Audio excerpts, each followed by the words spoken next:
Hi, welcome to Blockchain and Smart Contracts Architecture. Today we are going to discuss about Ethereum and smart contract ecosystem.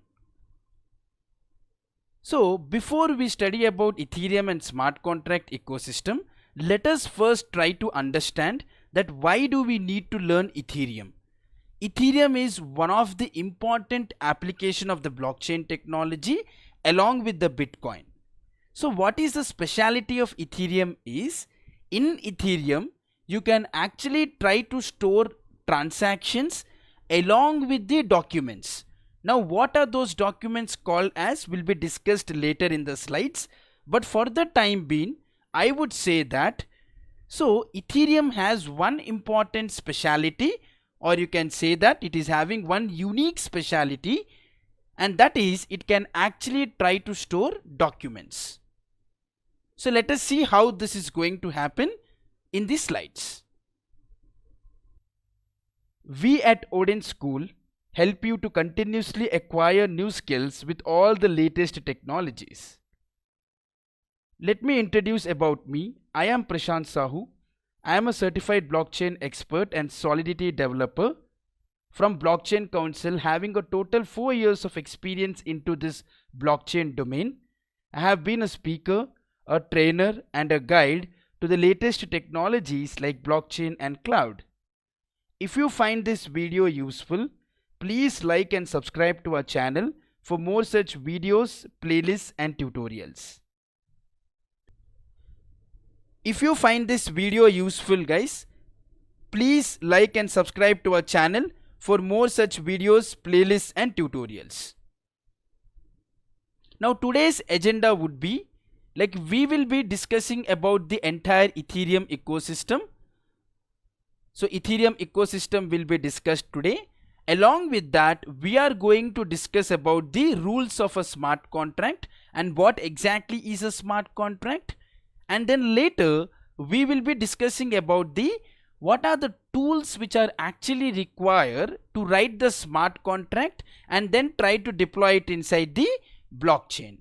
So these are the main things which we are going to discuss it today.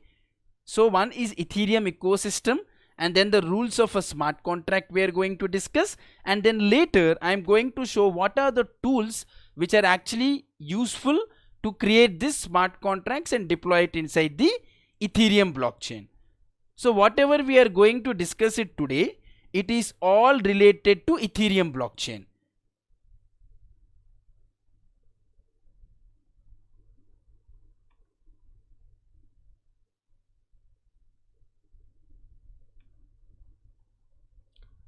So now let me explain what is Ethereum.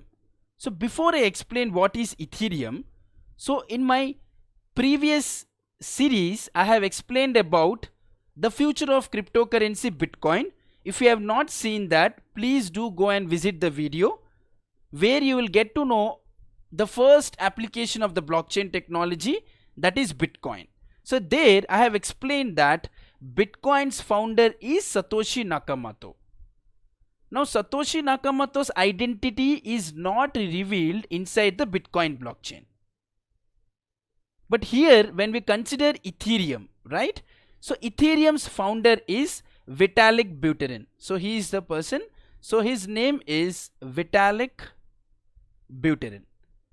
So he is the founder of Ethereum.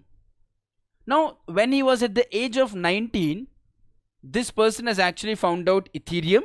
Right now he is 25 and he is the main person who actually created this Ethereum mechanism. Let me just explain you a small story that how this Ethereum has actually come up. So the person, when he was at 19 years, Vitalik Buterin, he went to Bitcoin community. Okay, this person actually went to Bitcoin community and he suggested to the Bitcoin community that he want to introduce programming inside the Bitcoin. This person went and he said to Bitcoin community that he wants to introduce programming inside the Bitcoin.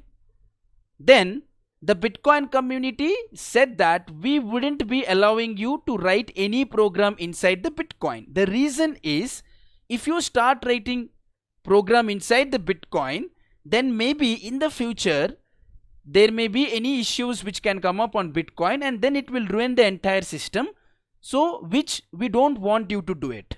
So this was what Bitcoin community has given a strong opinion onto Vitalik Buterin, saying that you will not be allowed to do any programming on top of Bitcoin, because Bitcoin community manages the entire Bitcoin software. So they didn't give this person the permission, whom we call as Vitalik Buterin.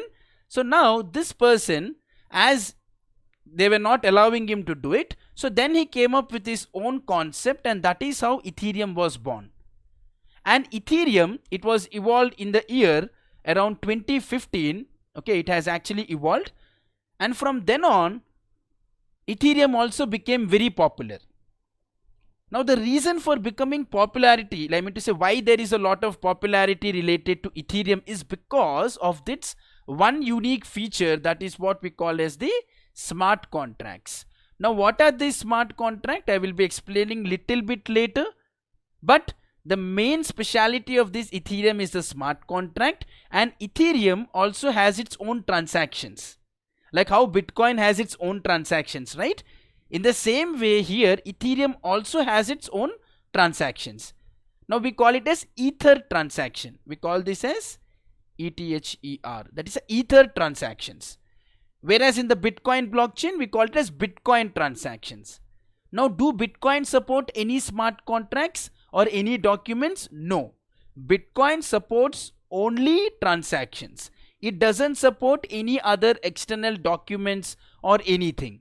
Inside the data parameter, they are going to consider only transactions. Apart from that, they are not going to consider anything else. Now if you see here, Vitalik Buterin, he came up with the idea of this Ethereum, and then right now it's been almost like 5 years. Okay, so this is having a very good value in the market, and it is in very demand along with Bitcoin. Now if you see here, so this is your Bitcoin. Okay, now this is your Bitcoin, and here this is your Ether. Okay, so this is your Ether and it is a Bitcoin. Now both of them, they are mutually shaking their hands, saying that there is something common in between both of them.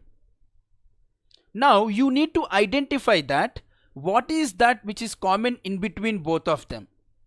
So I hope that you would have understood by this time that the common thing between both of them are, one is cryptocurrencies. Both of them are cryptocurrency. Bitcoin is also a cryptocurrency along with Ether. Even Ether is also cryptocurrency. That is one common thing. And the second common thing is both of them, they use the blockchain technology.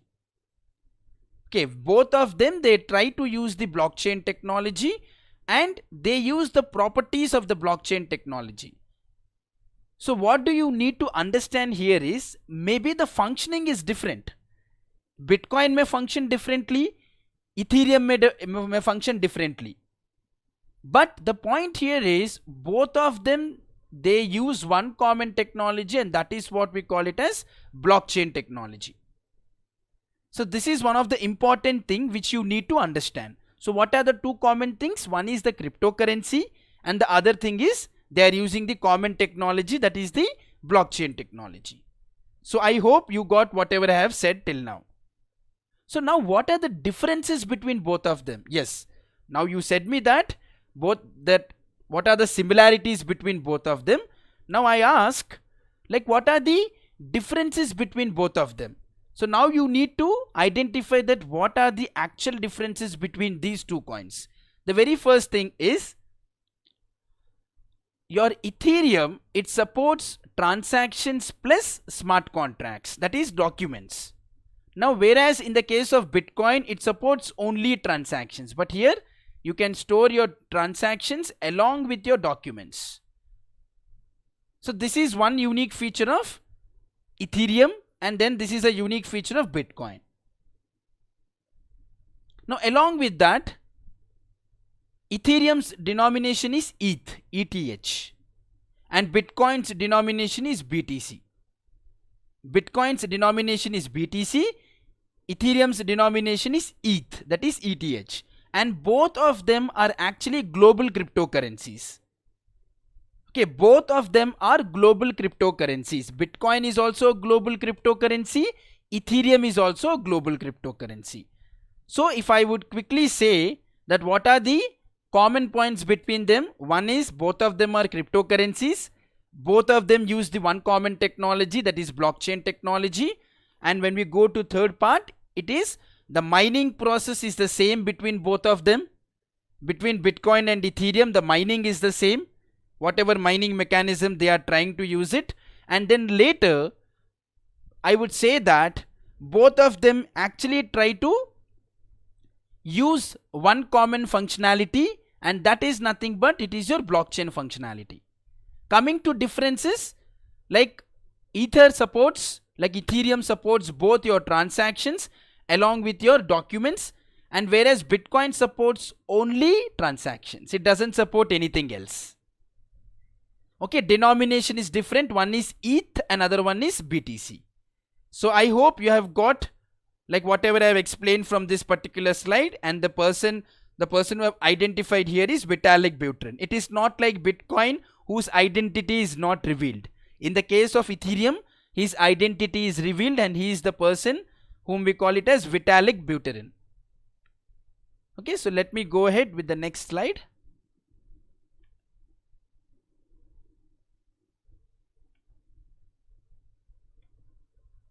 So now, what is Ethereum blockchain? Okay, so let me just try to explain to you what exactly is Ethereum blockchain. Now, in the Ethereum blockchain, as I already mentioned in the previous slide, it is the same because it uses the blockchain technology. And what is Ethereum? It is one of the application of the blockchain technology. We know this. Now, it indicates that even this also follows the same mechanism like what blockchain is actually all about. Okay, so the Ethereum application is going to function in the same way like whatever the properties which are being mentioned inside the blockchain technology. Now here, when I say that Ethereum blockchain, right now this is your smart contract, whatever which is mentioned here, right? This is your smart contract. Now it indicates that you can put your smart contract along with the transactions. But now you may think that what is a smart contract? Yes, I didn't mention till now smart contract. In the next slide we will be discussing exactly like what is a smart contract. But for the time being, I didn't discuss anything related to smart contract. Now you need to understand that whenever I say smart contract, at least till now you should think the smart contract is nothing but it is a document.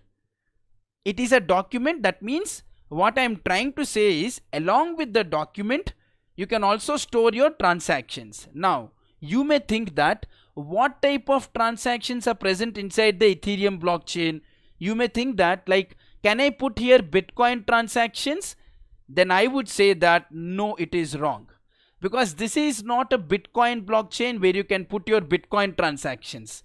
This is Ethereum blockchain. That means the transactions which are actually available here should be your Ethereum transactions. So it allows only Ethereum transactions. It does not allow any other transactions. So what you need to understand from here is it supports Ethereum transactions along with the documents inside the blockchain. So that is one of the unique feature of the Ethereum blockchain. So which I have tried to explain you in the form of a block, where inside the block you are going to find out that your document will be present along with the transactions. So that is one of the unique speciality of this Ethereum blockchain. Okay, so let me go ahead with the next slide.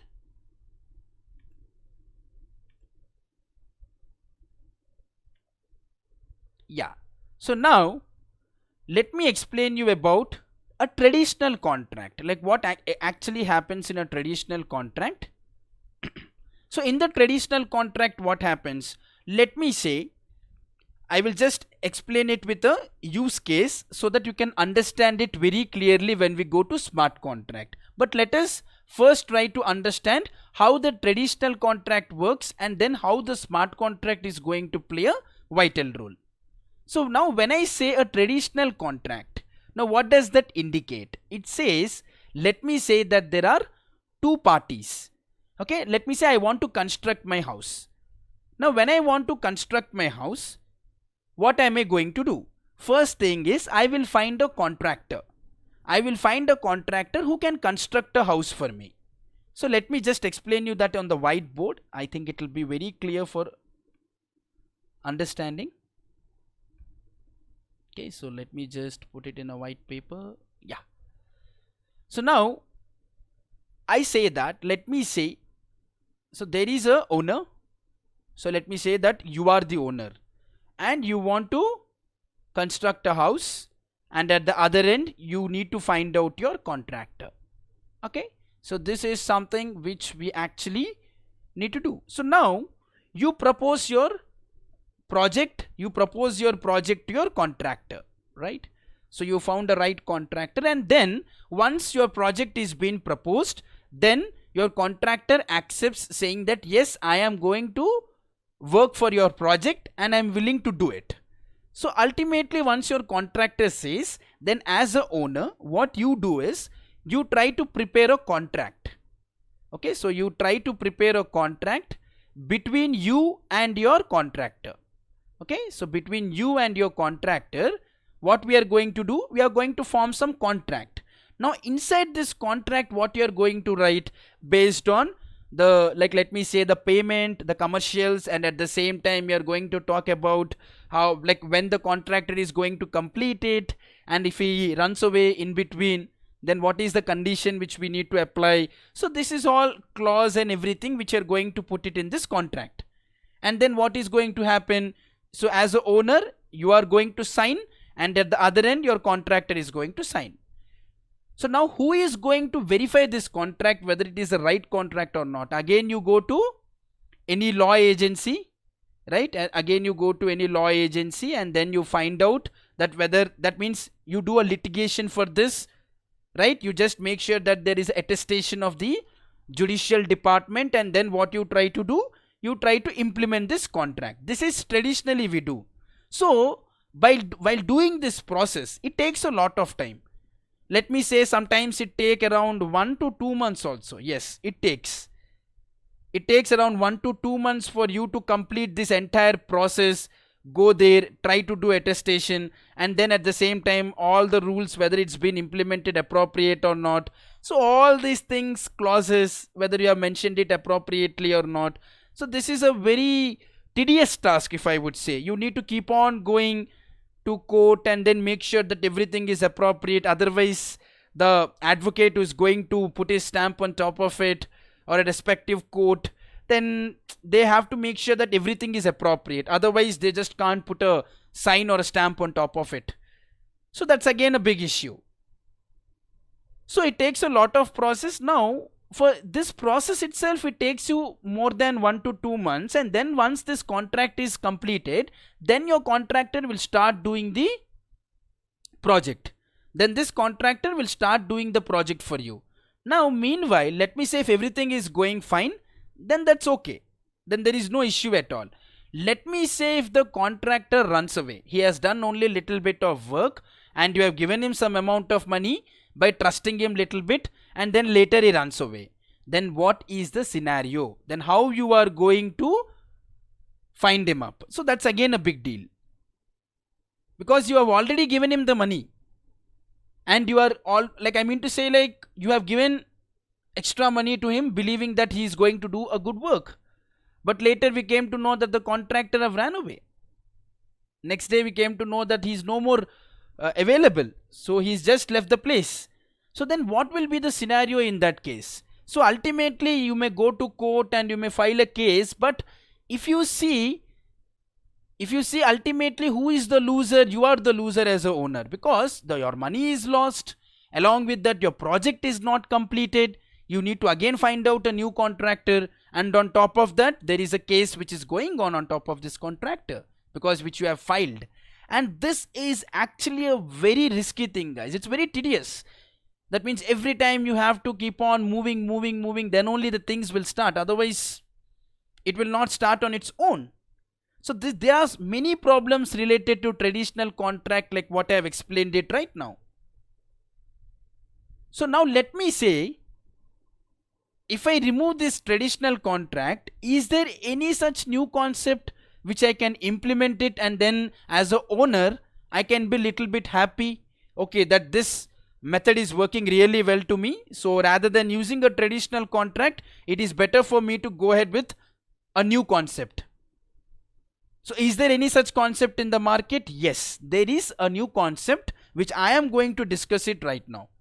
So I hope you have understood that what is a traditional contract mechanism and what are the problems which you are going to face when you become an owner or when you want to assign a particular project. Now this is not related to only this example. You can take any example on your own. I have just correlated this example. Now you can take any example on your own and then you can compare it. And then you can see that how the traditional contract actually, that entire mechanism, how it actually follows. Okay, so now let me go back to this presentation. Yeah, so let us see here what actually happens. So first, you try to make sure that your owner and your contractor, they will come into one common negotiation, and then they will frame their contract, and then they will be going to a third party like your judiciary. Once the third party gives the permission saying that yes, everything is appropriate, then the execution will start. Now all this process which is present here, right, it will take lot of time. The reason is because there is a third party involved here. Now this third party, we doesn't know how much time does it going to take to verify all your document and then try to submit it and then try to give you feedback if there is any issue in any of the clause. All these things happens and it takes a lot of time. As I said already, approximately it may take around 1 to 2 months, and then you later go for your execution part. So that is again altogether a very big task, if I would say. And as I said already, if the contractor runs away in between, again that will be a very tedious task. Go and file a case and then again try to find out the contractor. So that's really, I would say, it's not really worthy. Then when I am trying to say so many things, then I should have some alternative with me, right? Yes, I have that. And that is what we actually call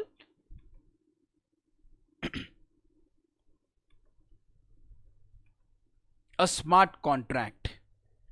Okay, so now your smart contract comes. So now you know the pain point, which I already explained in the previous slide. The pain point here is, one is the time.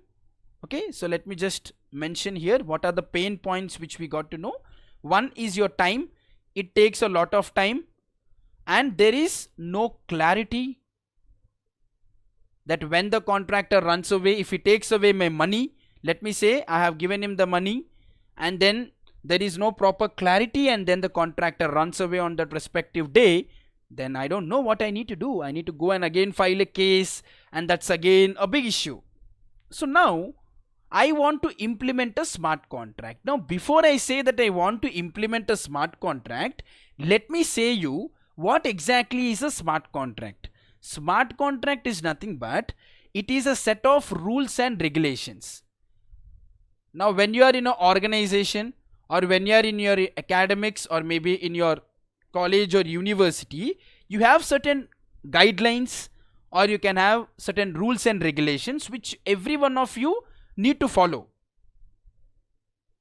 Okay, I mean to say, like for example, if I say if you work in a respective organization, you need to follow the rules and regulations.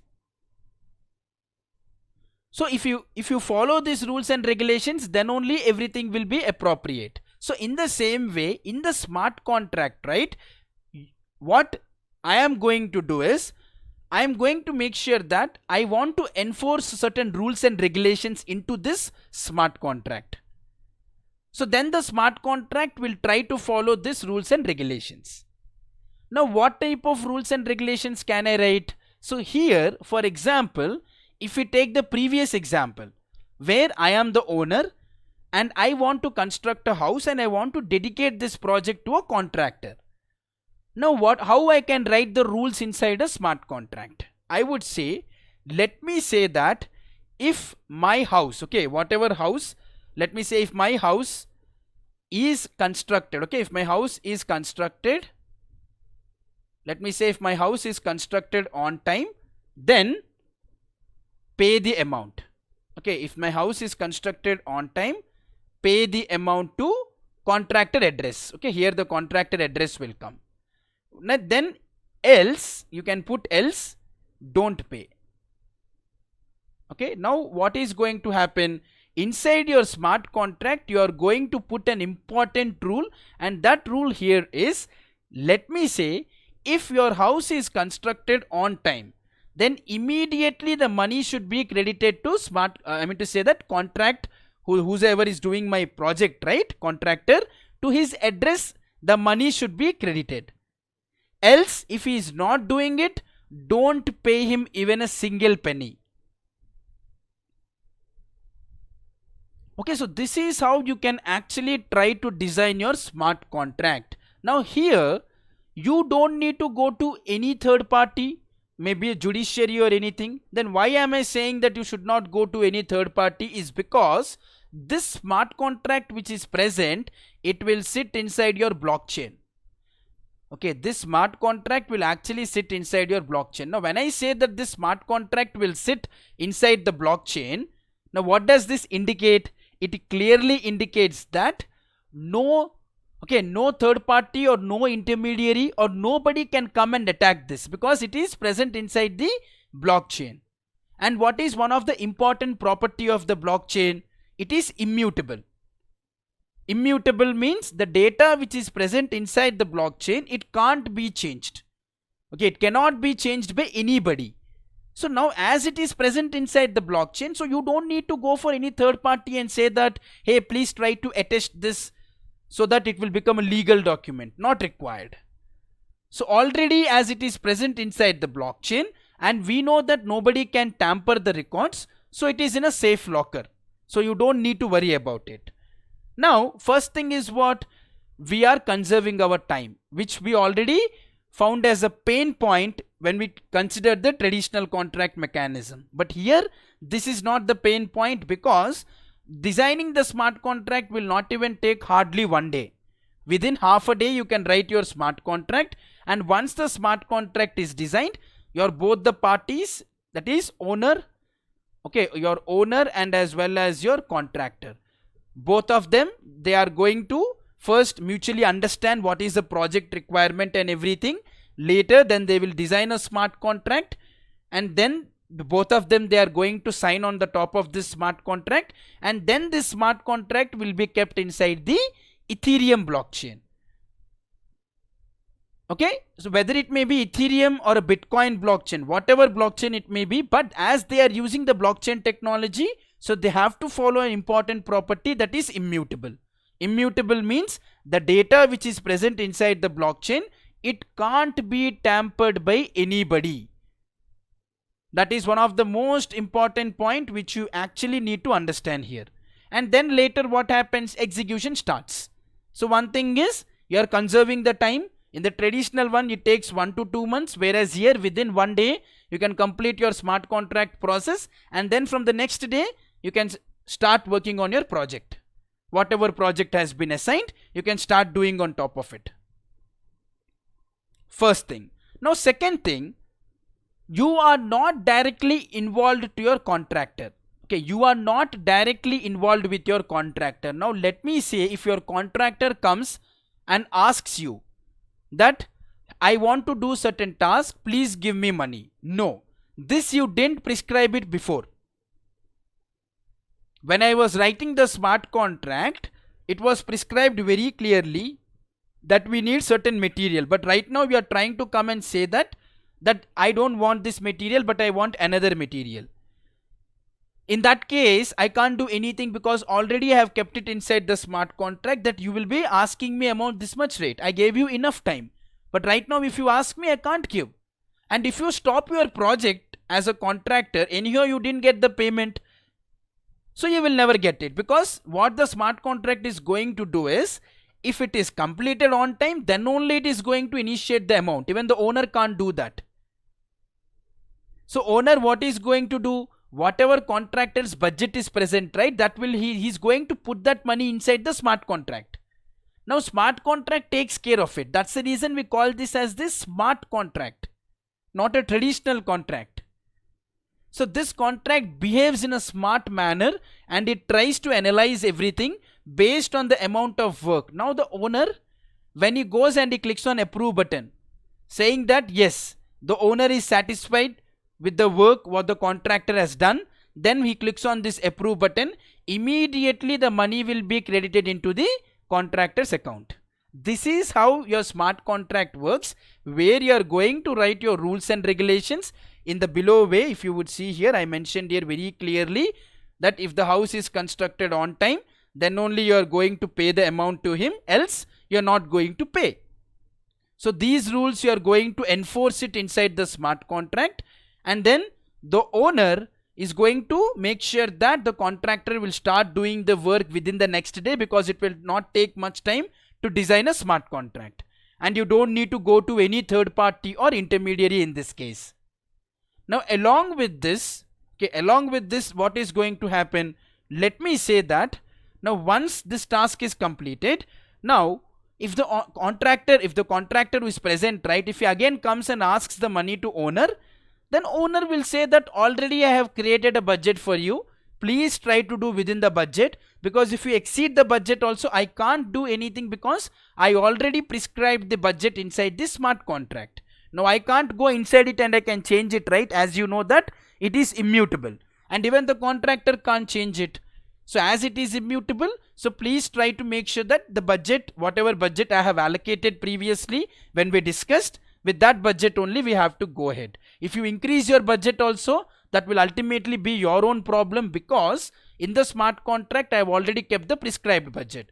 Now once you complete your work, say once your execution is completed, right, then I will come and check it out. If everything is satisfied, I'll click on the approve button in the smart contract. Immediately the funds will be transferred into your account. This is how generally a smart contract works. Right now I have taken an example of a house where we are going to construct a particular house, and then owner and a contractor. In the same way, you can replace the house and you can try to put any product, and then you can try to correlate the smart contract. So I hope you got whatever I have said till now. So this is how your smart contract basically work. Now inside your smart contract, what actually exists is, it is all your rules and regulations. Okay, so now let me go ahead with the next part.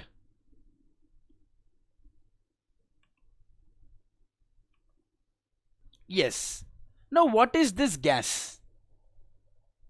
So I will just explain it in one simple line.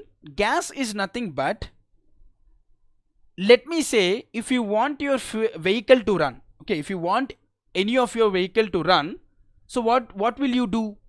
You basically go to fuel station and you fill your fuel, and then only your vehicle will run. If there is no fuel, it may be your Audi or BMW or whatever car, whatever you have, if there is no fuel, there is no point.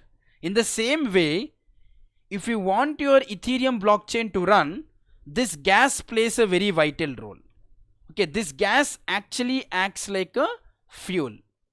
Like how you use your fuel to your vehicle for your vehicle to run, in the same way we use this gas.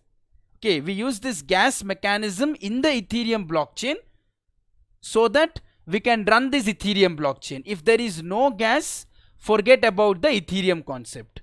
Now when I say gas is having so much importance, then you will ask me that what is this gas then? Then I will answer that question. Okay, now what is this gas? Gas is nothing but, let me say you that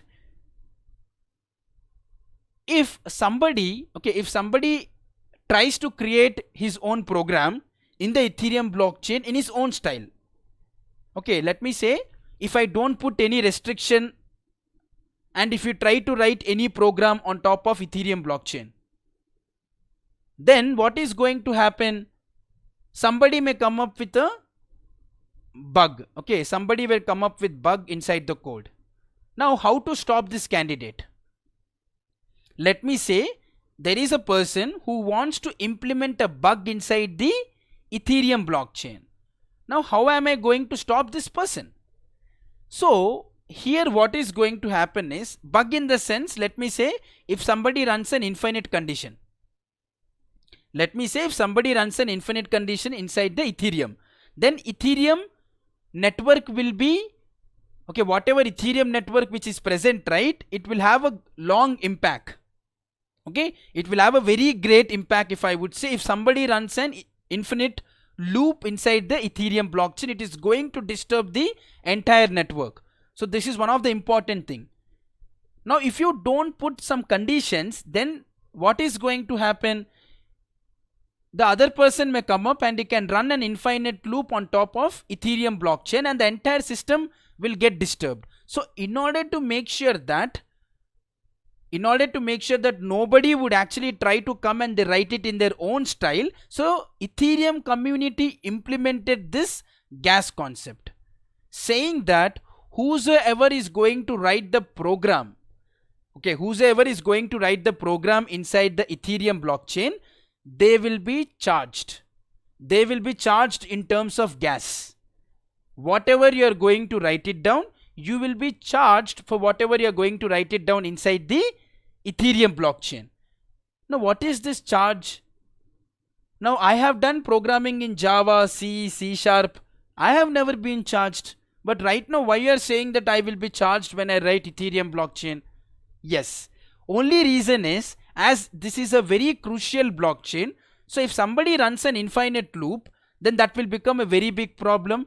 And at the same time, what you do when you write program in Java or maybe in C Sharp or C, so you keep on writing the program 1000 lines, 2000 lines of code because there are no restrictions.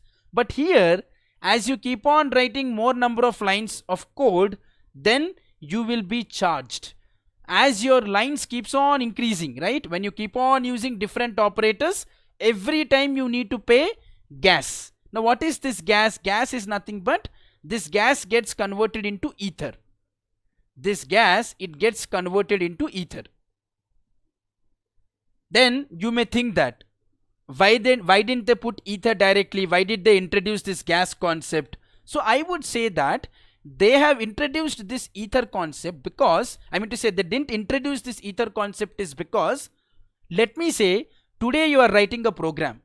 Now let me say one ether value right now is 10,000 rupee.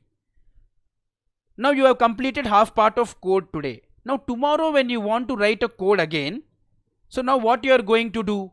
You are again going to verify that what is the ether rate. But let me say tomorrow when you want to write your program, the ether rate is high, 14,000. When compared to the previous day, today the ether rate is high, it went up to 14,000. That means 4,000 extra. So would you write on that day? So psychologically it will affect you and it will decrease your efficiency. For that reason, they never introduced ether directly, but they implemented something called as gas, and this gas gets converted into ether at the back end. Now why did they introduce this gas? Not for the right people. For the right people it works fine. But for the people who want to disturb the Ethereum blockchain network by running an infinite loop, for them this gas will actually play a very vital role, and whenever they run this infinite loop, right, their entire gas limit will be exceeded and they will not be allowed to do this operation. They will not be allowed to do this infinite operation. This gas puts a check over there saying that you are not allowed to do this execution. So your Ethereum blockchain is safe by introducing this gas concept. And they have introduced the gas concept. The second reason is to increase the efficiency, so that you can write the code in less lines rather than writing it in 1000 and 2000 lines of code. Now how the gas gets charged, let me show you that. Let me show you how the sheet looks like. So this is how your sheet looks like. Okay, so this is your sheet. Gas cost from yellow paper. EIP means it is Ethereum Improvement Proposal number 150. So here these are your gas. Let me say if you use an operator called as add, then you need to pay 3 gases. If you use multiplication, you use 5 gas. If you use subtraction, you use 3 gas. In the same way, if you see this Excel sheet, there are all operators and the data types which are available for all data types and for all operators which are going to use it inside the program. There you will be getting charged for whatever you are going to write in terms of gas.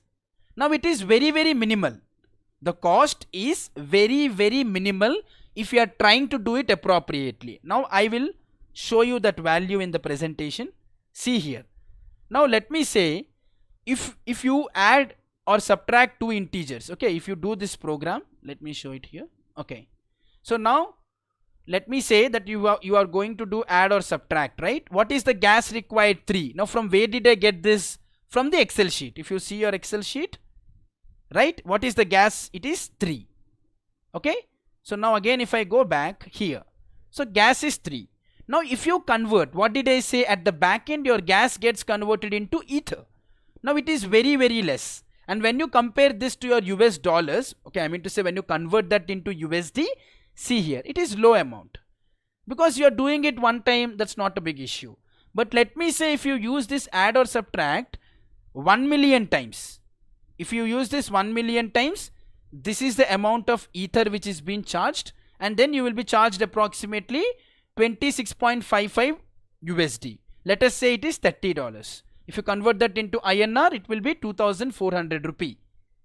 So that is what it is actually trying to say. Now let me say if somebody runs an infinite loop in this case, he will be totally bankrupted. His ethers will be taken away and then he will be stopped doing any more programming. Now you may think that Prashant is continuously saying about programming. Now what is this programming he is talking about? I think this question may arise in your mind, thinking that what programming, why is he talking about programming, gas and all? Yes, I hope you are clear with the gas concept. Gas is just used only to counteract those people who want to disturb the network. But yes, to make you more efficient, they also charge from you, but it will be very minimal.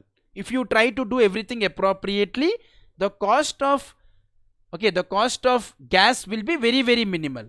And this gas concept you will understand when I cover when I cover my next module, right, where I am going to say about the programming. Okay, programming part, there you can understand it very clearly that how the gas plays a vital role. But for the time being, you can understand that gas is simply nothing but it is like a fuel in your vehicle. If there is no gas available, then you can't go ahead and do your programming. Yes, now I will say what is the programming which I am trying to talk about. Okay. So if you remember one thing, when I was explaining you smart contracts, right? So this smart contracts I said, and inside the smart contract, what did I say? I say that you are going to write inside the smart contract what? It is your rules and regulations. Okay, so these are something which we are going to write inside the smart contract. Okay, rules and regulations are something which we are going to write inside the smart contract. Now to write these rules and regulations, you just can't write it in a normal English language. If you write it in English, then smart contract, where it is gonna be present? It is present inside your Ethereum blockchain, right? This is what you know about. Till now I have covered all this and you know about it, right? Now let me say that you go ahead and write your rules and regulations in your normal English language, then this smart contract is not going to understand it. So to make the smart contract understand whatever rules and regulations you are going to write it down, so you need to use one important parameter. And what is that? That is your solidity programming. Okay, you need to use your solidity programming. So using this solidity programming, you will be writing your rules and regulations, and then these rules and regulations will be kept inside the smart contract, and ultimately this smart contract will be stored inside the Ethereum blockchain. So this is how the entire structure works like. It is from the bottom. Don't try to come from top. It is from the bottom. I have explained to you. So it is Solidity programming. So from the Solidity programming, that means Solidity is one programming language. Like how you have Java, C, C++, C Sharp, in the same way, Solidity is also one of the programming language which actually what I'm going to do is, in the next module I'm going to cover the basics of Solidity, where you will try to understand what is Solidity and how the Solidity programming actually looks like. Okay, so this, using the Solidity programming, you are going to write your rules and regulations, and then these rules and regulations will be stored inside the smart contract, and then this smart contract will ultimately be stored inside the Ethereum blockchain. So this is the entire flow. I hope you have got like whatever I have explained till here. Okay, so now let me say, where will the gas fit now? Whatever gas I explained. So your gas is gonna be fit here. When you are going to write the rules and regulations using Solidity programming, whatever operators you are going to use, or maybe your data types, okay, so whatever you are going to use it, based on that certain amount of gas would be deducted. And remember, one more key point here is, when you deploy your contract, that means whenever you execute your smart contract, then only the gas will be deducted. If you want to write it and just see it normally, nothing is going to happen.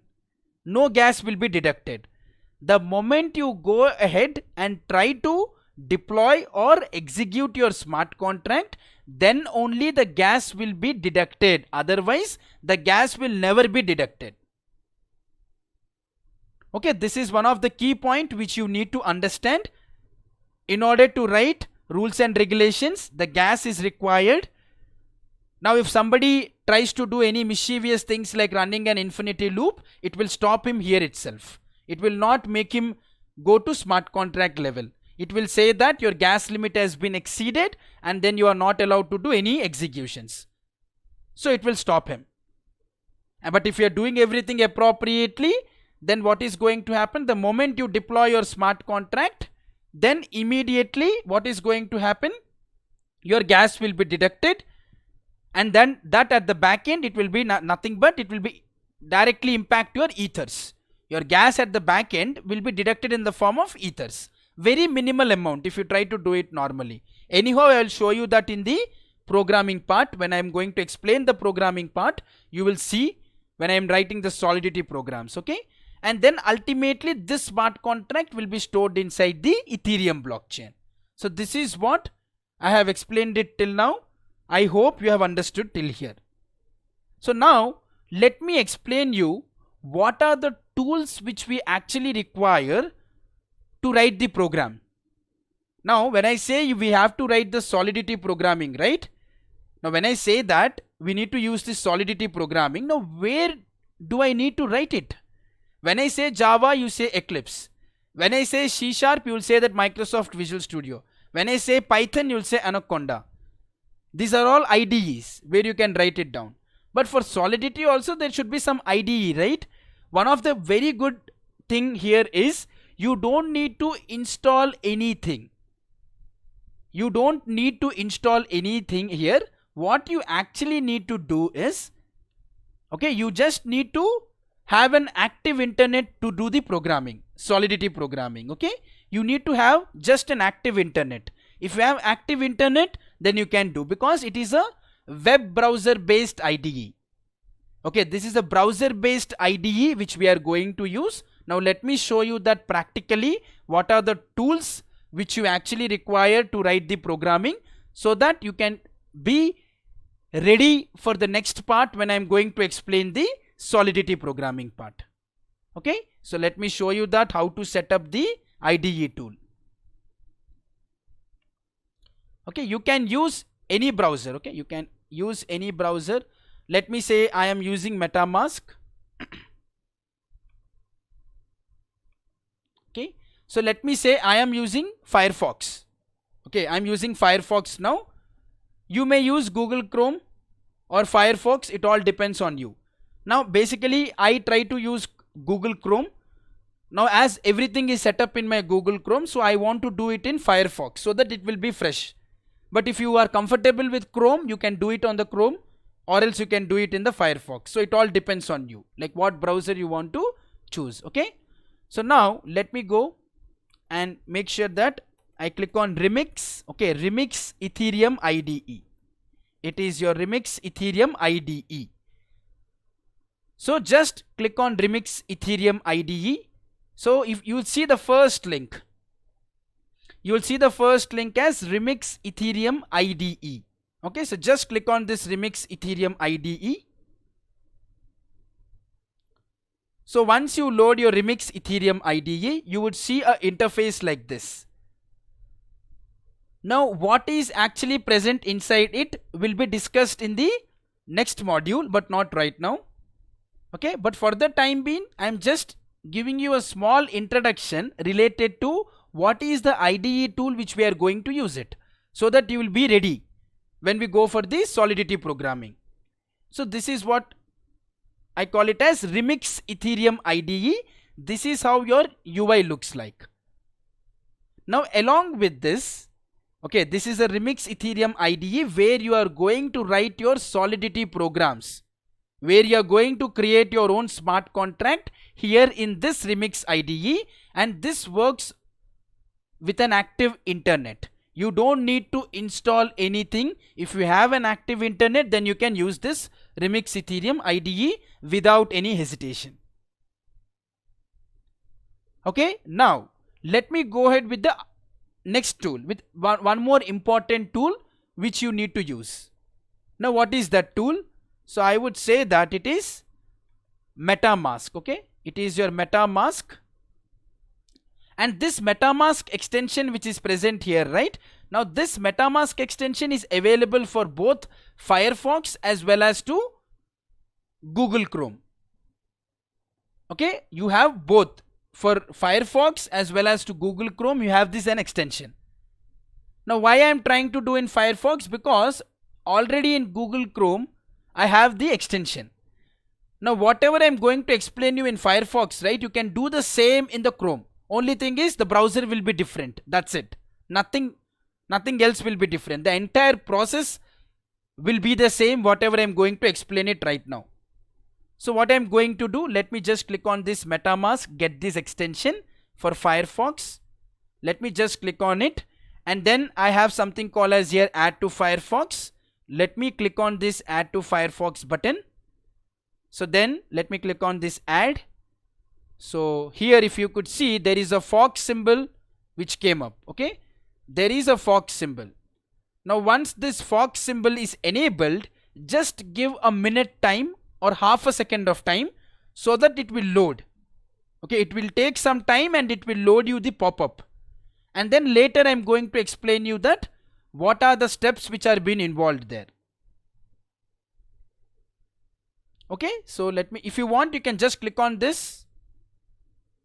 Okay, you can just click on it, and now after you give around 1 minute or half a second of time, still if you are not getting any result like this, welcome to MetaMask, right? Then you can just click on this extension, because it will be added as an extension. Either it is in the Firefox or either it is in the Chrome, the mechanism is the same. If you go to Chrome, you will say that MetaMask Google Chrome, that's it. So then it will show you an extension, and then again you can click on Add Extension, and you will see a fox symbol coming up here in the extension. If you want to see it in the Google Chrome, I can show you that here. This is my Chrome, and you could see here my MetaMask is already been installed. Okay, so that is the reason why I am trying to do it in Firefox. The people who are comfortable in Chrome, you can go ahead and use Chrome, or the people who are comfortable with Firefox, you can do with the Firefox. Okay, now here this is welcome to MetaMask button, you are going to get it, and then click on Get Started. So once you click on Get Started, there are two options available here. One is import a wallet. Now when you are going to import a wallet, if you already have an existing wallet, but as I don't have any, so let me create a wallet. Click on Create a Wallet. There are certain guidelines which are being mentioned by the MetaMask community. Please go through it and then click on I agree. So once you click on I agree, then please set your own password. Now let me set my own password here. Okay, so I'm trying to set my password. So in the same way, you also try to set your own password and click on I have read and agreed to the terms of use, and then click on create button. Okay, you can just click on this create button. Now for the time being, put this as remind me later. Don't try to do anything with this secret backup phrase for the time being. You can just leave it. Click on remind me later and your account is being set up. Okay, so now if you want to see this setup, you can just click on this fox symbol. You can delete this. Once you see something like account number 0 ETH, right, then what you can do, you can delete this. Okay, you can just close this respective tab and go to the extension here, click on it.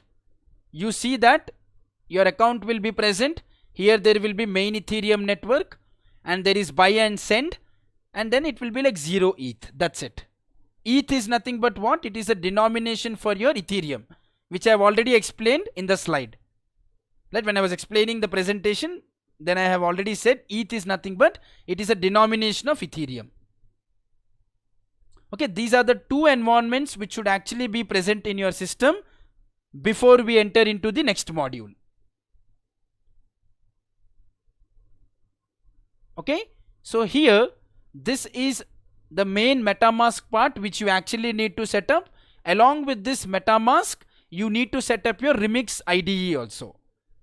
Okay, and then what we are going to do, how we are going to do programming inside it will be discussed later in the next part. Okay, so this is how you need to set up your MetaMask account and your Remix account. So I have already completed the gas concept. Yes, let us recap like what we have done today. Okay, let us just recap like what exactly you have basically learnt from this particular Ethereum ecosystem and the smart contracts ecosystem. Like what did you learn? The first thing is, if you see here, what is the first thing which we did? We have understood the Ethereum ecosystem, right? So what did you do? Like you have understood the Ethereum ecosystem, like who is the founder of the Ethereum and what are the common things between Ethereum and Bitcoin. So this is what you have understood from the first part. And the second part, I explained you that what are the rules of the smart contract. So how do you need to write the rules of a smart contract? By writing the Solidity programming language. Using the Solidity language, you can enforce rules on top of a smart contract. And what is the third part here? I explained you that what are the right tools which are required, like Remix IDE, Integrated Development Environment, Remix IDE. Along with the Remix IDE, I also explained you about the MetaMask. So these are the two environments which you need to set up to go ahead and start writing this Solidity programming, which we are going to cover in the next part. Okay, and then I also explained you about the gas concept, that how the gas gets deducted, and gas is a checkpoint for those people who actually try to disturb the entire Ethereum network. I hope you have understood whatever I have covered in this respective program, that's Ethereum ecosystem and the smart contract architecture. I hope you have understood everything. Okay, so thank you. If you find this video useful, please like and subscribe to our channel for more such videos, playlists and tutorials. Have a great day.